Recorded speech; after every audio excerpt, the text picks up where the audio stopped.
Hey guys, so if you're new to my channel, my name is Deb, and today we are going to be using the Juvia'S, the Mauves palette. And I conducted a poll on the community section here on YouTube, and I was really surprised at the response because whenever I've done polls over on Twitter, hardly anybody takes those polls.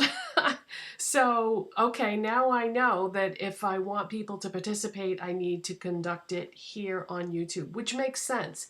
The reason why I used to always do it on Twitter is because for myself, as someone who watches other people on YouTube, the only time I ever see those polls is when I'm on my phone. And like if I'm just surfing around on YouTube, I don't see that type of information. So I thought that I would get more exposure on Twitter, but actually more people see it on YouTube. So okay, that's where the polls are going to be from now on, which makes sense because the video's on YouTube, so that's where the polls should be. Okay, so this was the palette that got the most votes last time I checked the poll. It's possible the numbers have changed in the time that it took me to take a shower and get dressed. But when I checked before, this was the leader in the poll. So this is what we're going to do today. Juvia'S has been releasing so many of these 6-pan palettes, and I think it's a great deal. What you get, you know, for the money. I don't care that there's no mirror because who is doing their makeup holding their palette and using the mirror in the palette anyway? Because every once in a while a palette will be released by a brand and I'll hear somebody say, oh, but it doesn't have a mirror. Really? You're using those mirrors to do your makeup? Because most people I know either have a makeup mirror or they're using the mirror in their bathroom. One of the two. So yeah, if it's going to bring the cost down, don't put mirrors in palettes. Just like remember when there were always applicators or brushes in palettes?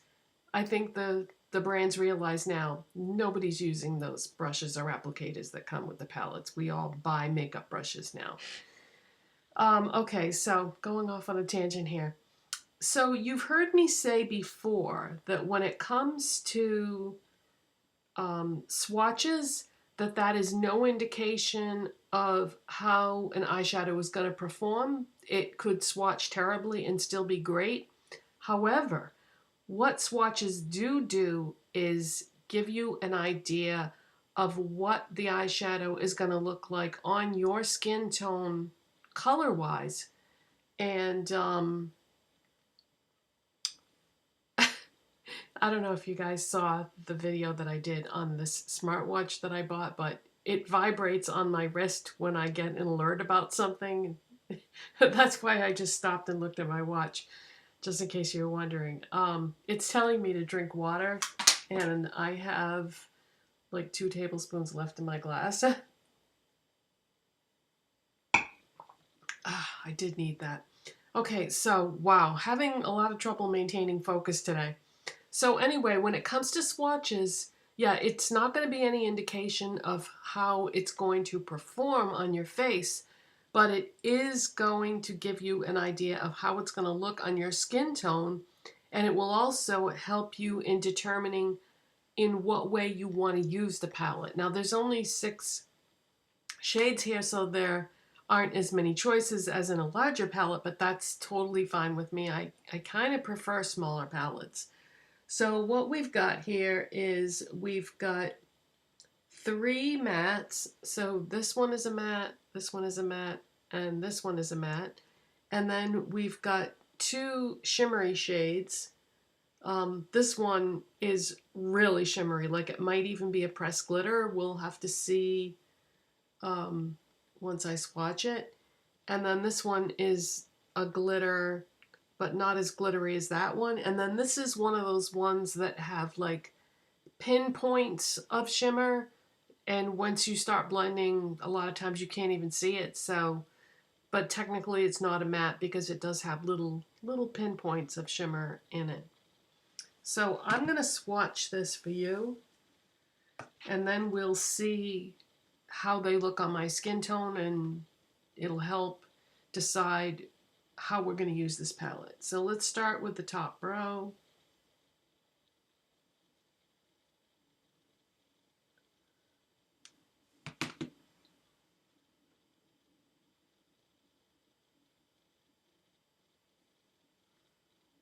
Okay. Wow, the top one and the bottom one are quite similar when they're swatched, aren't they? And is considerably deeper in the pan, but yeah, swatched, I'm not seeing a big difference between those two. Okay. Now the bottom row is what I'm most curious about. Okay, so okay, that one in the middle on the bottom row is not a pressed glitter. It's quite smooth. It looks chunky in the pan though, doesn't it? Okay, so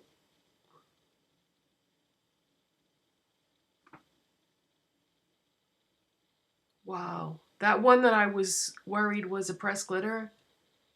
Oh, that's really stunning. Okay, that's going on my lids. This is why I like to do swatches when I buy a brand new palette. So that sparkly one is definitely going on the lid. And then let's see, what should we do for the crease shade? I think perhaps this would be the best crease shade. All right, so we'll do this on the lids, this in the crease, and then for the outer corner and lower lash line, I think this is really pretty and would correspond best with these two. Yep, I think that's what we're gonna do. And you might be thinking, well, what about highlight and inner corner? You know, I feel like a lot of times I just want to skip that. I just don't feel like it's necessary. I don't know. We'll see. We'll see what it looks like when I'm done. And then if I feel like it looks incomplete, we'll add something at the end. Okay, so this is a very mauve palette. And for those of you that are going nuts right now saying, why are you saying mauve? That's not right. It actually is. Look it up in a dictionary. Most Americans say mauve. That is not the correct way to pronounce that word. If you watch anybody on YouTube in the UK, they always say mauve and they are saying it correctly. So Americans mispronounce that word for some reason. I don't know how that got started, but it wouldn't be the first time that we end up butchering the pronunciation of a word.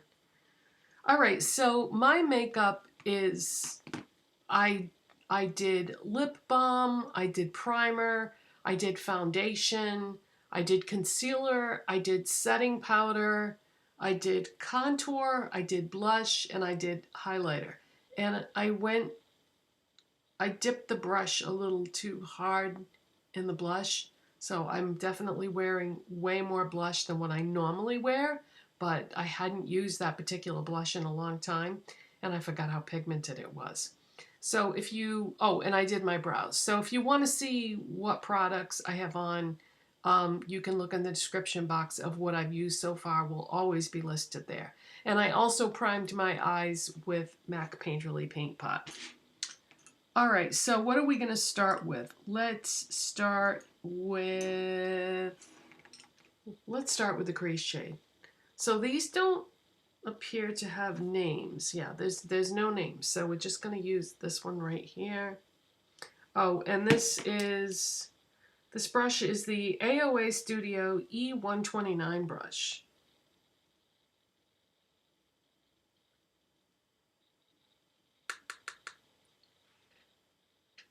Okay, I'm going to start in the outer corner and do small circles inward, and then I start to just work back the other way. Oh, this goes on really nice. Just gonna take a little bit more. Oh God, this is blending like a dream. So I did a video with the Violets palette. That was the first one I got of these 6-pan palettes, and then I kind of went a little crazy and bought quite a few of them. The only ones that I didn't get was the chocolates and the nudes, and then I think they just released 3 more, 2 or 3 more.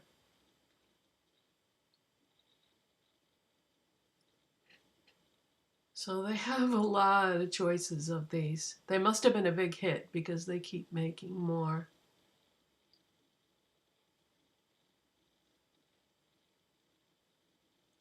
Yeah, this is blending really nicely, you guys. Smooth as anything.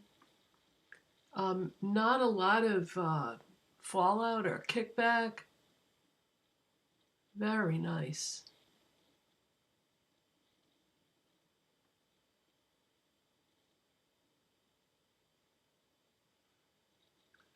All right, next I'm going to take a MAC 239 shader brush, and we're going to go into this really beautiful, sparkly color on the bottom row here.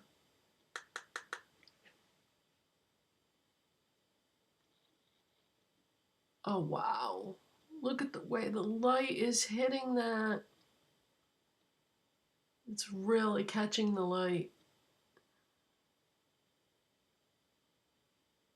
Wow, that is so pretty.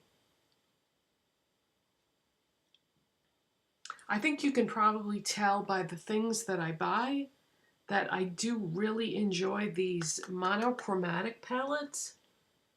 But of course, they don't have to be used that way. You can just do a look and grab different ones from different palettes. It doesn't have to be monochromatic. But it comes in handy sometimes. Like if you're trying to dupe a palette or something, and you're looking for a specific shade, it's so much easier just to go to a specific color story palette. Like when I did that video about trying to dupe the new ColourPop Star Wars Mandalorian the Child palette, I did find one other shade last night that was a dupe for one of the colors in that palette that I didn't talk about in the video.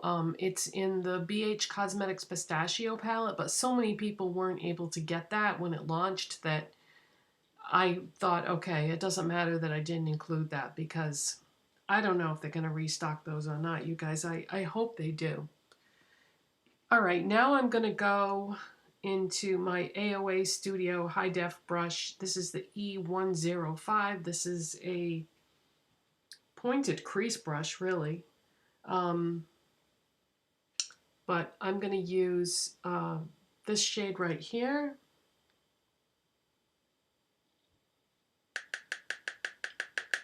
All right, this shade has a little bit more kickback than the others did. And we're just gonna very carefully, I usually use a small brush for this, but I'm either being brave or stupid right now. I'm just gonna use the tip of this to do my lower lash line. All right, that worked okay.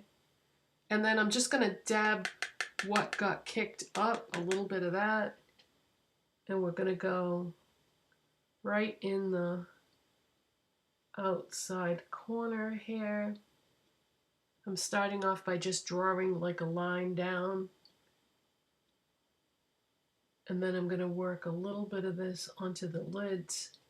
This is not the application method that I normally use. Sometimes I don't always do things the same way. It's really good to experiment when you do your makeup, because you can discover by accident that there are better ways of doing things. And if you don't play around and try different things, you'll never know. So I'm just kind of dabbing the outside part of the lid and this whole outer corner area.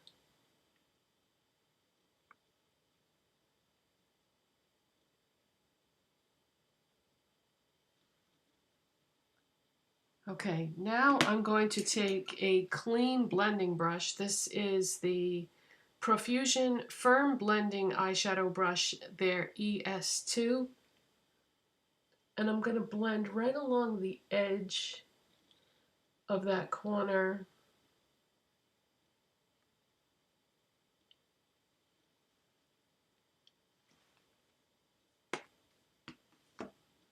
I started off by going back and forth with the eyes, and then I realized that it was going to be very time consuming. So let's just finish this eye and just work on this one for now.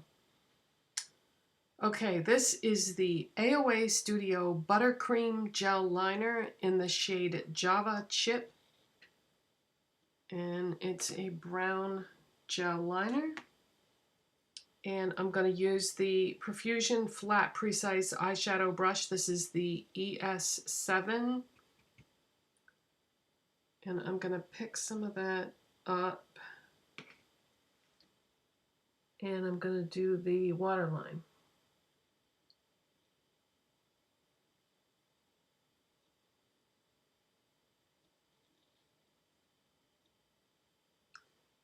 I kind of go on the waterline, but also like the roots of my lashes, so sort of in between there.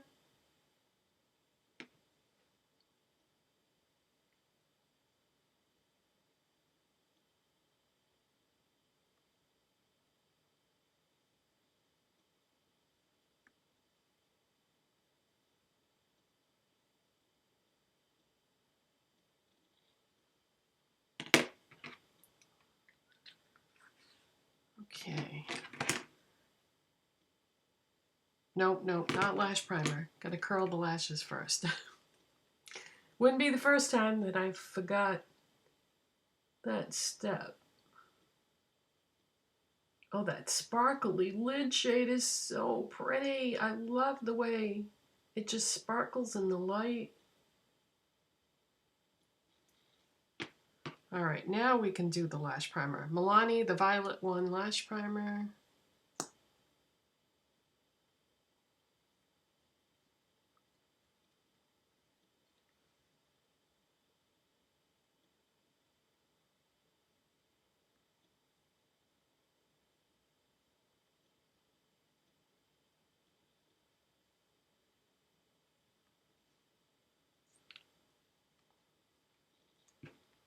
Maybelline, the Falsies LashLIft Mascara. I think I'm gonna have to order a new mascara soon. And I've been really on the fence about what I want to get because I have really been enjoying this, but I like the Essence one too. The False Lash Effect Essence. The thing with that one though is it's way harder to remove at the end of the day. This one is a little bit easier to remove, but it still gives you a nice effect. I don't know though, the way that your lashes look when you're done, I think that I like the way the Essence one, like the finished look, better. But yeah, that is a difficult mascara to remove, and I don't really like to struggle to remove my makeup at the end of the day. It's a pain in the neck as it is to remove it without having it be a struggle. This one is pretty nice though. I think it's almost as good as the Essence one. All right, let me finish the other eye off camera to save some time.